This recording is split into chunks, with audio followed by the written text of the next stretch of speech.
Aujourd'hui, on va réagir ensemble à la vidéo La journée infernale d'un lycée en Corée. Je suis sûr que tu as déjà vu ces reportages, tu sais, qui te plongent dans la journée des étudiants en Asie, par exemple, en Corée, en Chine, etc. Et comment c'est un rythme infernal, comment c'est un rythme difficile à tenir. Donc, on va voir ensemble, là, on va voir comment est-ce qu'ils tournent ça, on va réagir ensemble et on va voir ce que ça donne. Réveille-toi. Allez, réveille-toi. Je peux encore dormir 10 minutes, s'il te plaît, maman. Si Yoon-jae a autant de mal à se réveiller, c'est parce qu'il dort très peu, pas plus de 5 heures par nuit. Un rythme incroyable pour un adolescent en pleine croissance. Le reste de son temps, il le consacre à ses études. Son rêve serait d'intégrer, après le bac, une prestigieuse université. Et pour ça, il doit faire partie des meilleurs. Une demi-heure plus tard, le jeune garçon montre enfin le bout de son nez. Mais il est en retard. Alors pas de petit déjeuner, il se contentera d'une banane.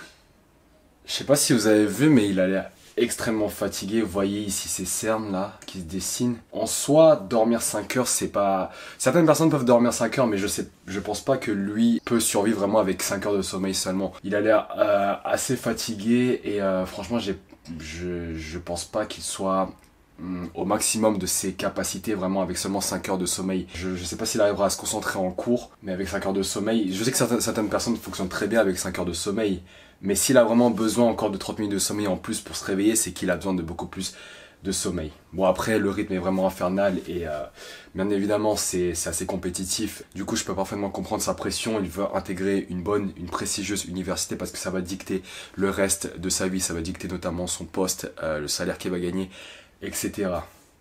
Mais je trouve que mettre autant de pression à un si jeune âge, je ne sais pas si c'est une bonne chose au niveau de sa santé physique, mais également de sa santé mentale. Parce que tu peux très bien avoir de bonnes notes, mais toujours avoir tes 8 heures, 9 heures de sommeil. Tu as juste à être productif, à vraiment connaître les règles d'or de la productivité, à savoir vraiment comment apprendre efficacement. En tout cas, pour moi, personnellement, ce n'est pas une bonne chose. C'est parti pour son marathon quotidien.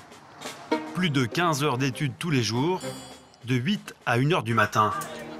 Ah oui, quand même, 8 à 1 heure du matin. Faut tenir, hein. Faut tenir avec aussi peu de sommeil, il faut vraiment tenir.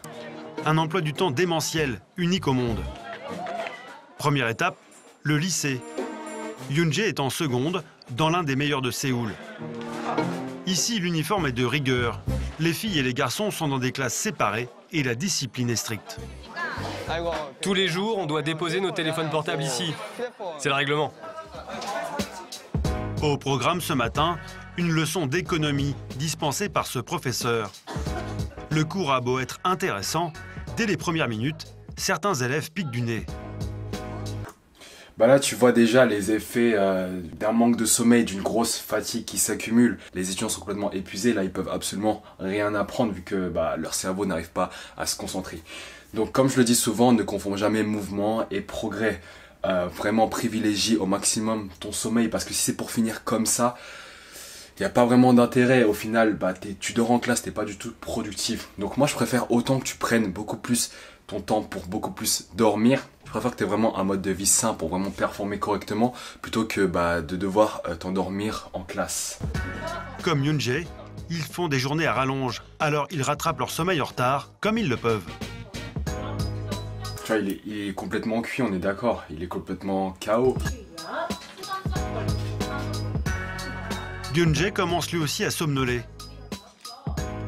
De lui-même, il décide de s'installer au fond de la classe, derrière cette table haute. Elle a été disposée là pour permettre aux élèves de lutter contre la fatigue. Debout, sans chaise, difficile de s'endormir. Si je reste... Là, on repousse vraiment les limites. On repousse vraiment les limites de ce que l'humain peut être capable de faire. Le titre de la vidéo, vraiment, porte bien son nom. C'est assis, je vais m'endormir. J'en suis sûr. J'ai déjà eu plusieurs avertissements. Et à partir de 3 avertissements, on me retire des points. Alors je fais tout pour ne pas en perdre d'autres. Au lycée, tous les élèves démarrent l'année avec 54 points. Mais à la moindre erreur, ils peuvent en perdre. Dormir en cours coûte 2 points. Arriver à 0, c'est l'exclusion, alors tout le monde se tient à carreau. C'est le professeur principal qui tient les comptes avec son logiciel. et il ne plaisante pas avec la discipline.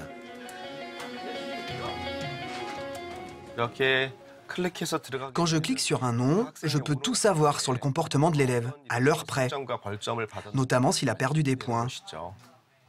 Les élèves en fait ici sont vraiment traqués et bon, ça peut être un moyen pour on va dire propager l'excellence au sein de l'école, mais j'ai peur que ce soit un peu trop là. Vraiment les élèves ils sont vraiment traqués, ils ont vraiment des fichiers avec le nombre de points et tu sais exactement pourquoi est-ce qu'ils ont perdu des points. Bref, ils sont vraiment pistés. Regardez Yoon-jae par exemple. Il a dormi en cours hier, malgré mes avertissements, donc j'étais obligé de lui enlever 2 points. Et il dit comme ça, comme si tu pouvais contrôler ça, le fait de dormir. Bon, tu peux pas, là c'est vraiment lutter contre son propre corps, lutter contre son propre sommeil et franchement lui retirer des points pour ça. Sa mère a immédiatement reçu un message, comme ça elle peut le sermonner quand il rentre le soir. C'est vraiment une bonne méthode pour faire respecter la discipline. Ce système a été mis en place il y a 4 ans, lorsque l'État a interdit les châtiments corporels au sein de l'école. Mais certaines habitudes ont la vie dure, égard aux élèves qui chahutent dans les couloirs. Les châtiments corporels, les châtiments corporels. Il est 16 h, les cours se terminent, mais le marathon quotidien de Yoon-jae continue. Après avoir passé plus de 7 heures au lycée, il doit maintenant enchaîner 5 heures de cours particuliers. J'irais bien me reposer, mais la journée n'est pas encore finie pour moi. Et le jeune garçon ne doit pas traîner, car sa mère l'attend pour le conduire dans une académie privée.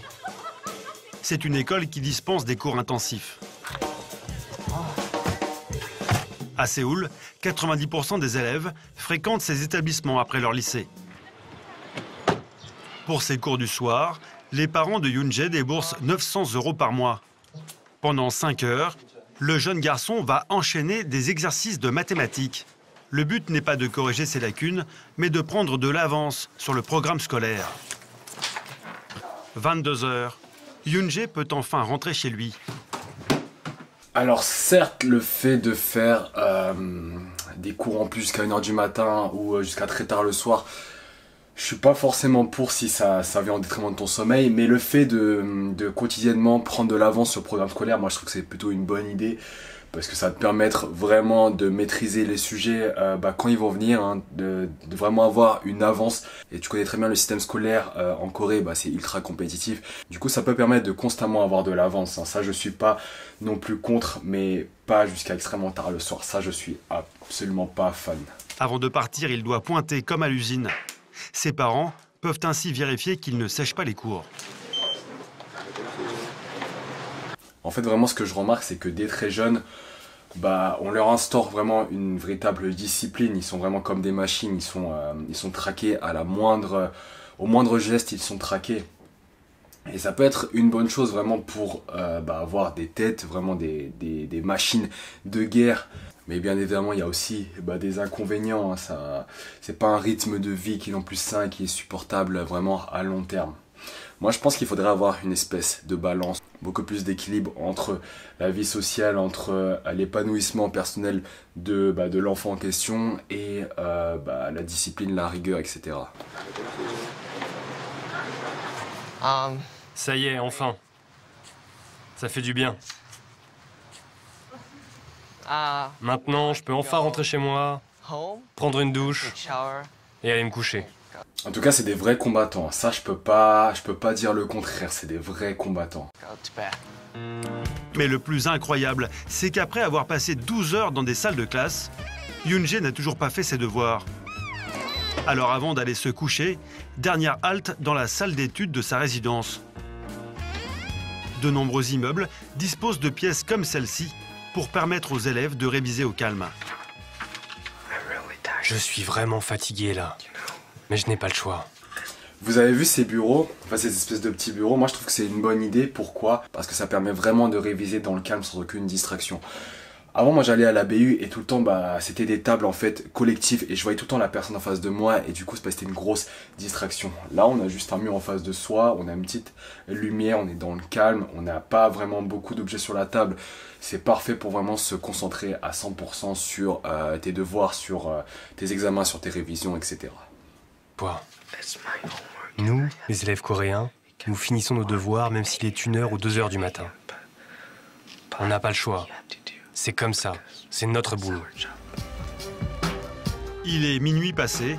Le jeune garçon Faut vraiment respecter cette mentalité de je termine mon travail vraiment à tout prix, peu importe ce qui se passe, peu importe les obstacles, peu importe si j'ai envie de dormir ou pas. Faut vraiment respecter cette mentalité, hein, cette mentalité de vraiment de gagnant. Il n'y a aucune excuse vraiment. Ils font leur job. On leur dit quelque chose, ils le font. Moi, je pense que même si tout n'est pas si rose dans cette journée infernale, dans ce quotidien infernal, il y a également de bons points qu'on peut vraiment prendre pour nous, pour l'incorporer dans notre vie, dans notre mentalité, dans notre quotidien. Et cette mentalité de gagnant, moi, je pense qu'on devrait s'en inspirer un minimum. Le jeune garçon pousse enfin la porte de son appartement. Maman, je suis rentré. Sa mère lui a préparé un dernier repas. Son père n'est toujours pas rentré du travail. Tiens, Yoon-jae. Là, tout mon respect va pour cette famille, hein. La mère qui dort vraiment très tard, qui attend son fils pour lui faire à manger, le père qui n'est toujours pas rentré à la maison parce qu'il travaille vraiment vraiment dur. Là, tout mon respect va pour cette famille. C'est vraiment pas qu'une journée infernale, c'est un quotidien qui est infernal chez cette famille en Corée. Mais même si c'est admirable, ça reste assez insane, surtout pour un adolescent qui est encore en pleine croissance. Vraiment avoir aussi peu de sommeil, vivre un quotidien aussi rythmé, je pense que c'est limite contre-productif. En plus, si on sait à quel point le sommeil est important pour ta mémoire, mais c'est également important pour tes performances, sacrifier tout ce sommeil, ça n'a pas vraiment d'intérêt si tu veux vraiment exceller académiquement. Je sais pas ce que tu en penses personnellement, n'hésite pas à me faire savoir en commentaire. Si tu as aimé cette vidéo, n'hésite pas à mettre un like et à t'abonner. Et nous on se retrouve donc très vite pour une nouvelle vidéo. Allez, bye!